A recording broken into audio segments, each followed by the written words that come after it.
कि पहला संकल्प प्रार्थना सबसे बड़ी है, इस बात को समझ लेना है। आप जप करते हो, तप करते हो, अनुष्ठान करते हो, कुछ भी करते हैं आप, वैदिक कार्यक्रम करते हैं, कोई वैदिक प्रक्रिया करते हैं, आपको उसका पुण्य प्राप्त होता है वैदिक प्रक्रिया का। लेकिन अगर आप सोचो हमने वैदिक प्रक्रिया कर ली, अब भगवान जाने हमारा काम हो गया, कभी नहीं होगा। हमेशा ध्यान रखो, जब भी आप कोई वैदिक प्रक्रिया करते हो पुण्य आपको प्राप्त होता है, ऊर्जा खूब रहती है। लेकिन जब तक आप अपने लिए प्रार्थना संकल्प नहीं करोगे तब तक वह ऊर्जा खर्च होकर के आपका संकल्प पूर्ण नहीं होगा। हमेशा ध्यान रखो, जैसे रुपया आपने खूब कमा लिया, तिजोरी में रखा है कि जेब में रखा है कि बैंक में रखा है, लेकिन आपको एक गिलास पानी तब तक नहीं पिला सकता जब तक आप स्वयं पानी पीने की इच्छा नहीं करेंगे और रुपया खर्च करके पानी की बोतल नहीं ले लेंगे। तो ऐसे प्रार्थना और संकल्प से ही आपकी ऊर्जा खर्च होती है और आपके प्रार्थना संकल्प पूर्ण होते हैं। इसलिए प्रार्थना और संकल्प आपकी सबसे बड़ी शक्ति है, इस बात का विशेष ध्यान रखेंगे हमेशा प्रार्थना संकल्प पे। दूसरा, परिवार के जो सदस्य प्रार्थना संकल्प नहीं करते उनके लिए आप करते हो, तो उनकी जो नकारात्मक रोगी स्मृतियाँ आप में ट्रैवल करती हैं, आप में आ जाती, खिंचती हैं, आपको तुरंत कष्ट होने लगते हैं। जैसे ही होता है आप समझ जाइए कि हमने जो प्रार्थना संकल्प किया परिवार के सदस्य के लिए, उनकी रोगी नकारात्मक स्मृतियाँ हम में आ गई। एक संकल्प आखिरी कर लो बाबा से, बाबा जो हमारे शरीर में हमारे परिवार के सदस्यों की नकारात्मक रोगी स्मृतियाँ आ गई हैं उन्हें भी नष्ट कर दिया जाए, जो हम में आ गई हैं।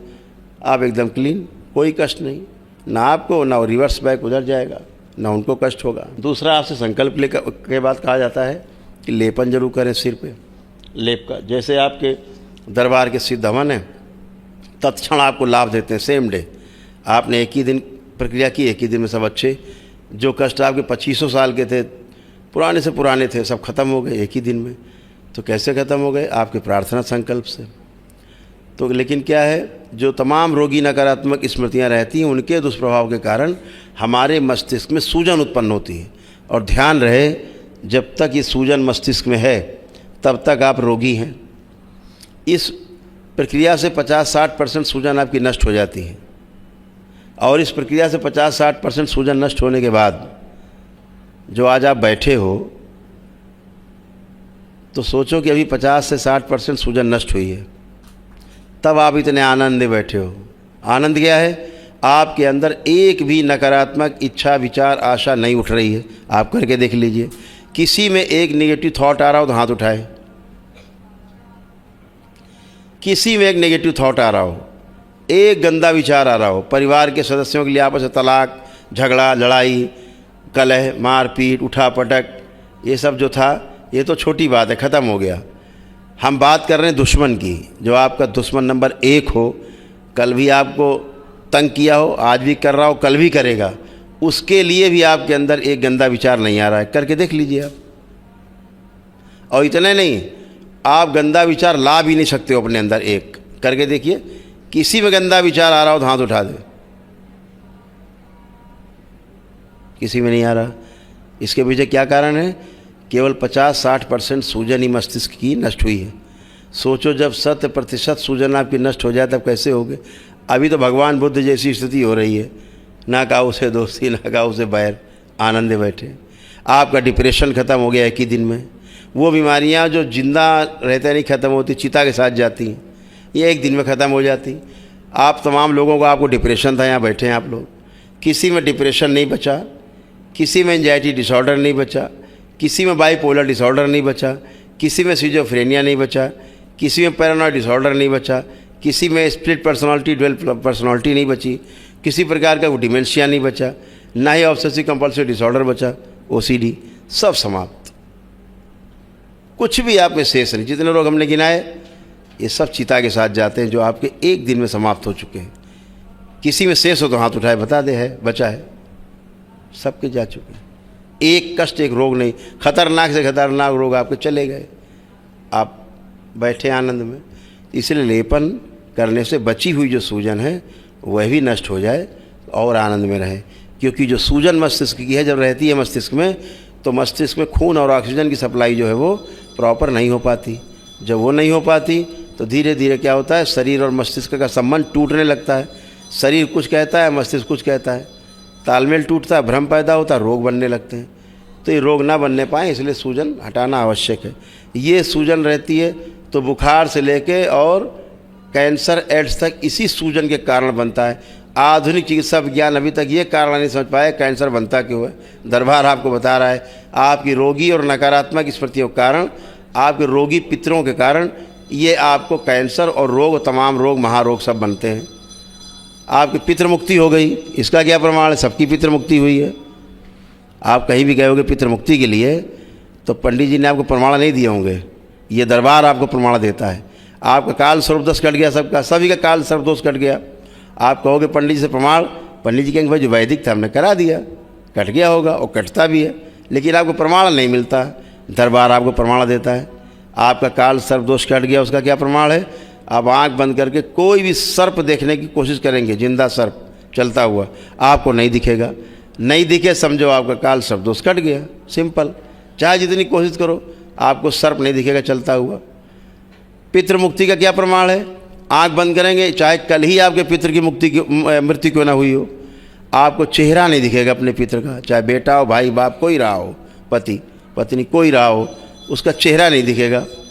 ये प्रमाण है पितृमुक्ति का। एक नकारात्मक स्मृति उनकी नहीं बची, ये प्रमाण है कि आप में कोई गंदगी नहीं है, तो आप एकदम अच्छे हो। ध्यान रखो, लेपन और करते रहो तो सूजन आपकी जाए। तीसरा जो सबसे खतरनाक है, तमाम नकारात्मक ऊर्जा की आप पूजा करते रहे और वह नकारात्मक ऊर्जा आपको कष्ट देती रही। आपको लगता था हम तो देवी देवता की पूजा कर रहे हैं, तो पत्थरी चटरी देवी जितनी हैं, मंदिर कहीं पीपल के पेड़ के नीचे, कहीं बरगद के नीचे कहीं मूर्ति आप लगे पूजने, ये शास्त्र के विरुद्ध है, बिल्कुल नहीं करना है। ये जहाँ जिस मंदिर में प्राण प्रतिष्ठा नहीं हुई है ठीक से, उस मंदिर में भी कभी मूर्ति की पूजा नहीं करनी है। ध्यान रहे, घर में भी 8 अंगुल, ऐसे 8 अंगुल, चारों 4 ऊपर अंगुल हैं, इन 8 अंगुल के से ज़्यादा ऊंची अगर मूर्ति आपके घर में है, इस मूर्ति को आपको गंगा जी में प्रवाहित कर दो। उसी देवी देवता की मूर्ति लाओ, छोटी मूर्ति अपने पूजा घर में रखो। बड़ी है तो निश्चित प्रेत का वास है, प्रेत की पूजा आप करते हैं, ये आपको तंग करेगा, ये ऊर्जा आपको तंग करेगी, कहीं न कहीं तंग करेगी, तनाव देगी, कष्ट देगी, रोग देगी, जरूर देगी। यही पूजा कर कर के आप थक गए, अब आप छोटी रखें मूर्ति उसी देवी देवता की, इतना ही करना है, उसको प्रवाहित कर दें। तमाम रोग और कष्ट इन्हीं से उत्पन्न होते हैं, आपकी नादानी से। नकारात्मक ऊर्जा की पूजा कर, आपने जहाँ अगरबत्ती घुमाई, प्रवेश ऊर्जा आप में, आपसे परिवार में, आपके परिवार के सदस्यों को तंग करेगी। आप कहे तो पता नहीं क्या कर रहे हैं, हम तो भगवान की पूजा कर रहे हैं। तो भगवान की पूजा करनी है, वैदिक रीति रिवाज से करनी है, शास्त्रोक्त ढंग से करनी है। हमारे ऋषि मुनियों ने जो हमें सिखाया है, बताया, उसके अनुसार करना है। उसके बाहर जाते हैं, आपको कष्ट होता है, आपको लगता है हम तो बड़ी पूजा करते हैं। तो बड़ी पूजा करते हो ठीक है, लेकिन छोटी छोटी बातों का ध्यान रखना है, उससे आप अच्छे बने रहते हो, तो गंदगी जाती है और कभी आपसे दिक्कत नहीं होती।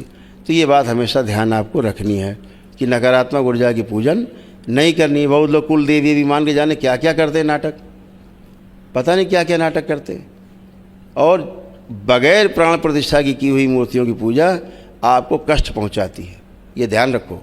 प्राण प्रतिष्ठा की हुई मूर्तियों की ही पूजन करना है, हमेशा ध्यान रखो।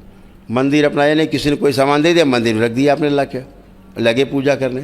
किसी ने सिक्का दे दिया, रख लिया, कोई टोना टुटका करके ले आया, कोई जादू टोना करके ले आया। यही दरबार आपको पहले दिन से कहता है, टोना टुटका, जादू टोना, झाड़ फूक से जीवन में दूर रहना है, पूरे जीवन भर। ये आपने किया कि दरबार के सारे पुण्य आपके वापस दरबार में जमा हो जाएंगे और आप कष्ट में रहेंगे। ध्यान रखो, ये यहाँ की पहली शर्त होती है। जब पहले दिन आप आते हो तो आपको बताया जाता है कि झाड़ फूक से आपको दूर रहना है, टोना टुटका, जादू टोना से दूर रहना है, ताबीज़, काला धागा, ये सब बांधना, ये सब बकवास। ईश्वर पे भरोसा रखना है, अपने स्वयं पर भरोसा रखना है, बस काम हो गया, इतने में काम हो जाता है। आप सभी का मृत्यु से भय हटाया गया है। कितना कष्ट बीमारी आपको रही हो असाध्य, आप बता दो, किसी को मृत्यु का भय हो आप तो बता दीजिए, हाथ उठाए। दरबार में मृत्यु का भय सबका समाप्त किया गया है। चेक कर लीजिए अपने अंदर, किसी प्रकार के मृत्यु का भय किसी में आ रहा हो तो हाथ उठाए। कोई गंदा विचार आ रहा हो तो हाथ उठाओ, एक गंदा थॉट आ रहा हो तो हाथ उठाइए। सब खत्म, कुछ नहीं बचा, मृत्यु का भय भी नहीं बचा। इतना दरबार ने आपको क्लीन किया। पेशियाँ आती 10 साल 20 साल 30 साल से झूम रहे हैं, ये आ गए फलाने आ गए ढिमाके, यहाँ एक ही दिन में ख़त्म हो जाता, आते ही ज़िंदगी भर के लिए ख़त्म। तड़प रहे हैं, चले जा रहे हैं, प्रेतराज सरकार जिंदाबाद करते, कहाँ जा रहे हो, हाजिरी लगाने जा रहे हैं प्रेतराज सरकार। अरे भैया कोई कोल्ड टोल्ट है क्या जो हाजिरी लगा रहे हो? बेवकूफ़ी की बात है। आपका मस्तिष्क आपको बेवकूफ़ बनाता है। अपने मस्तिष्क की बेवकूफ़ी में आप ज़िंदगी भर तड़पते रहते हैं, घूमते रहते हैं, नाचते रहते हैं, अपना अपमान कराते हैं, परिवार का अपमान कराते हैं कि पागल हो गए हैं, सब बेवकूफ़ हैं। और वाकई में आपका ब्रेन आपको पूरी तरह बेवकूफ़ बनाता है। ऐसा कोई भूत प्रेत व्रत नहीं होता जो आपको खा जाए। क्यों एक ही दिन में पेशी कट जाती है, हमेशा के लिए कट जाती है, एक ही दिन में काम खत्म। क्यों ख़त्म हो जाती? नाचना झूमना चिल्लाना एक ही दिन में इसलिए हो जाती क्योंकि आपकी जो सूजन मस्तिष्क की वो जाती है, भ्रम नष्ट होता है। भ्रम रहता है तो तमाम हुआ करता रहता है आदमी। तमाम लोग बैठे हैं, पेशियाँ वैसियाँ कट के टन बैठे, किसी को ऐसी पेशी पेशा नहीं।